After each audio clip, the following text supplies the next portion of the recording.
There are some cartoons that lend themselves very well to a video game conversion, and with Hanna-Barbera having such a massive amount of properties at their disposal, it was no wonder that the ZX Spectrum ended up getting absolutely swamped with them. Here's the thing though, these were children's shows, but the games were generally incredibly difficult for reasons I still, to this day, cannot quite fathom. Scooby-Doo was endlessly punishing, Yogi Bear can shove a picnic basket up his bear hole, and the Flintstones, oh boy, the Flintstones.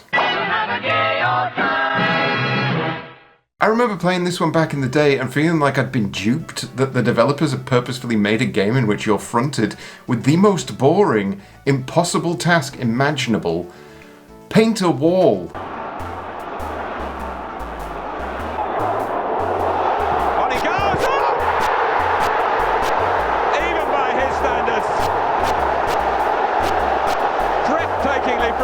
This level of banality is virtually impossible to imagine these days, that a game based on a famous property would begin with a task that is pretty much completely unrelated to the show in question. I have no idea why this, of all the ideas they could have had, ended up being front and centre on their new Flintstones game. Painting a wall. Was there even an episode in the Flintstones in which Fred was tasked with painting a wall? No, there's an episode where Fred gets tricked into painting Mr. Slate's yacht, but there are absolutely zero episodes in which Fred painstakingly drowns a prehistoric squirrel with prehistoric paint and slaps it on a prehistoric wall for his ungrateful prehistoric wife. This is, I suspect, should you be around my age, everything you saw of the game. This section is, on first inspection, practically impossible and exceptionally boring. You'll be sat there looking at the back of the box, desperately wishing you could get to the cool bowling game, which is probably the only reason you bought the damn thing in the first place, and yet you're sat there dealing with this. It's bizarre, honestly, because the people involved with this weren't completely useless. Peter M. Harrop, Sean Hollingworth, and Mark Edwards were all responsible for games that, well, perhaps not perfect, we fondly remember. And they even managed to rope in the always brilliant Ben Daglish for the music. But then, even the Daglish touch is an odd one here. Firstly, the title music is a version of the Flintstones theme that feels like I'm having an actual panic attack.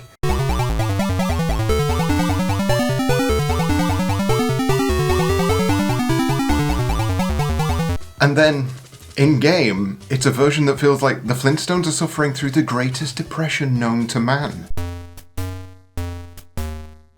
Flintstones. Meet the Flintstones, as depressed as we could ever be.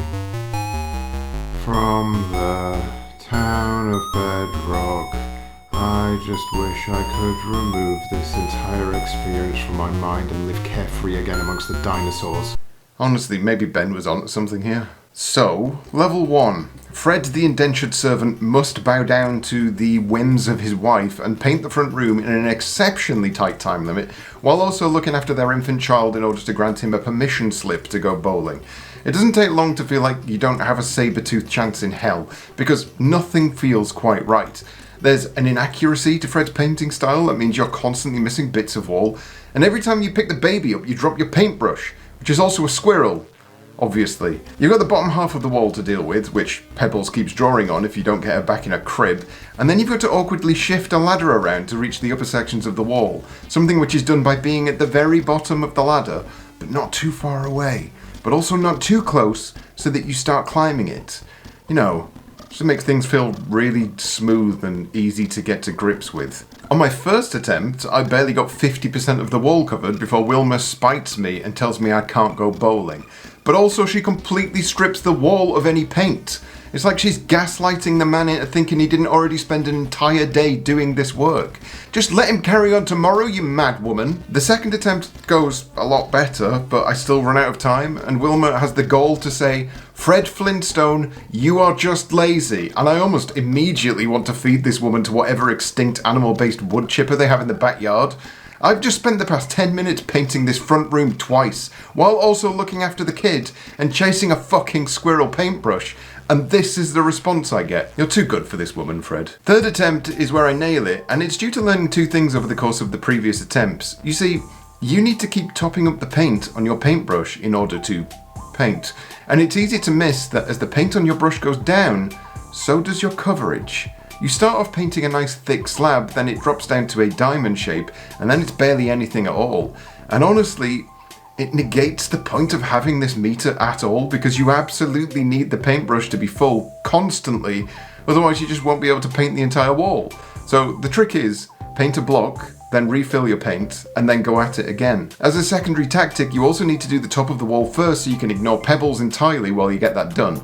That's right, you just leave the kid to wander around on her own. There's no electricity back then, so she probably won't die. It's fine. There's nothing dangerous in prehistoric times to worry about. With that section finally done, I was curious to see if any reviewers at the time bothered to mention how strict this section is. I've only been able to figure it out now as a 40-year-old idiot because I wanted to spite a digitised Wilma. And while most of the magazines of the day were landing scores of around 60% at this game, I was interested to see what Sinclair User had to say with their 8 out of 10 score. I never really thought of myself as a child molester. I'm sorry, what? I never really thought of myself as a child molester. I'm sorry, what? I never really thought of myself as a child molester. Is this how you're going to begin your review? Do I really want to hear the rest of this? I thought I had a kind of laid-back, live-and-let-live approach to kiddies. And I guess I did, until The Simpsons came along with that godforsaken kid Pebbles. The game supposedly places you in the role of a caring father, but I could quite happily stick the over-smiley cheesy brat in the blender. Alright, I mean, phew. It's strange to feel a sense of relief that somebody's talking about murdering a child instead of, you know.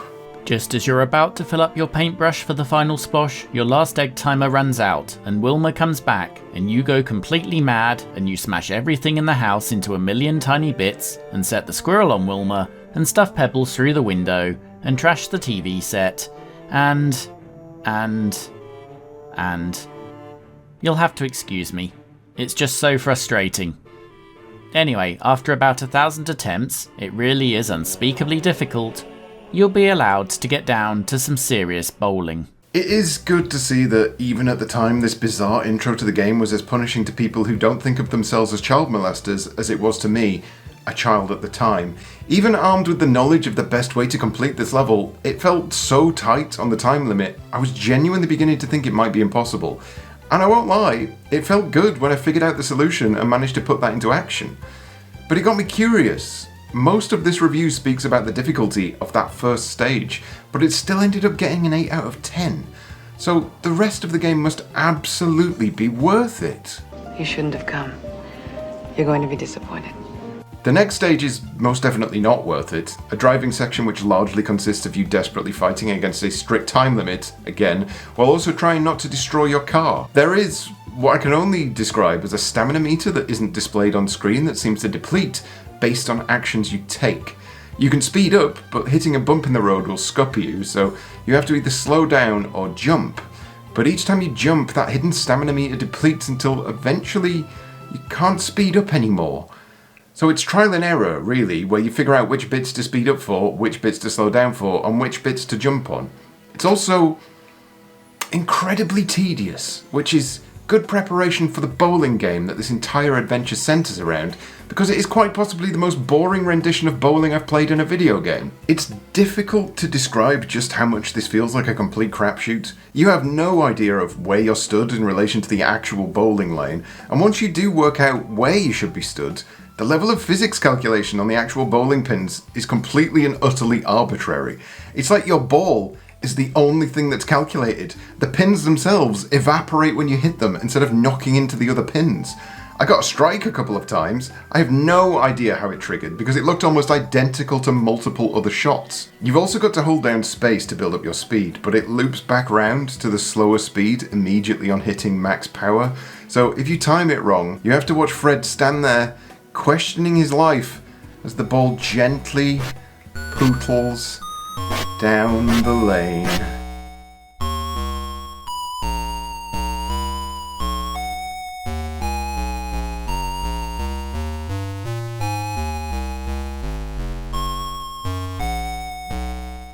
The saving grace of all of this is that Barney is absolutely rubbish at bowling, so as long as you hit, something each round, you've pretty much got a winner on your hands. This, however, does not feel like a reward for spending 20 minutes painting a wall. This feels like a further 20 minutes of painting a wall. If you didn't hate Wilma more than any other person on Earth already, well, fear not, there's another twist in the tale. When she's not leaving Pebbles at home with you while she's off getting pished, she can't even look after the baby for 20 minutes while you slowly roll balls toward evaporating pins. Pebbles has gone missing, and it's up to you to rescue her in an exceptionally crap platforming section that feels like the ultimate... What do we fill the rest of this game with? The platforming here is minimal, while also feeling entirely broken somehow. Platform edges are a vague idea someone forgot to fully realise. Jumping is an awkward arc. The level design itself feels like the peppered stains of a particularly bad fart. And the enemies mostly involve these giant gusts of wind, which blow you around so gently, they may as well just whistle at you.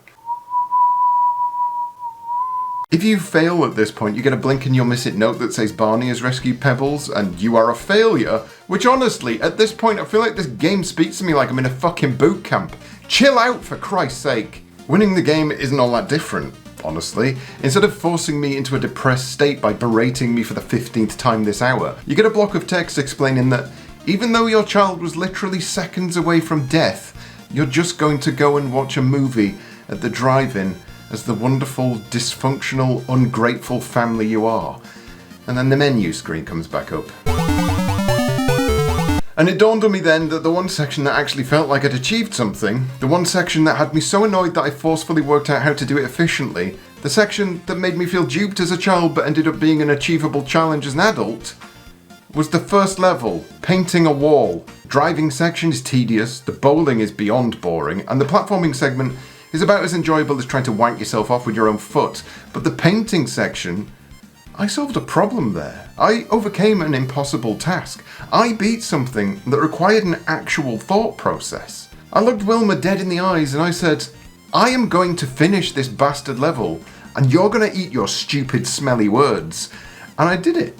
I painted that room from top to bottom, and it turned out the best thing in this entire game is the one thing I hated as a kid because it was stopping me from reaching the rest of it.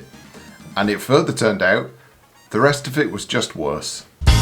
The look on your face tells me where you've been. Maybe that's where that 8 out of 10 came from. Maybe that perseverance, that sheer forceful will to beat the first level made him completely and utterly ignore the rest of this inconsequential package of garbage because he was still riding high on the paint fumes he'd been huffing for an hour or more. And I kind of understand it, even if I completely disagree with that final score. Maybe we're not so different, that reviewer and me, because I can also sit here proudly and say, I never really thought of myself as a child molester. I think we can all be proud of that.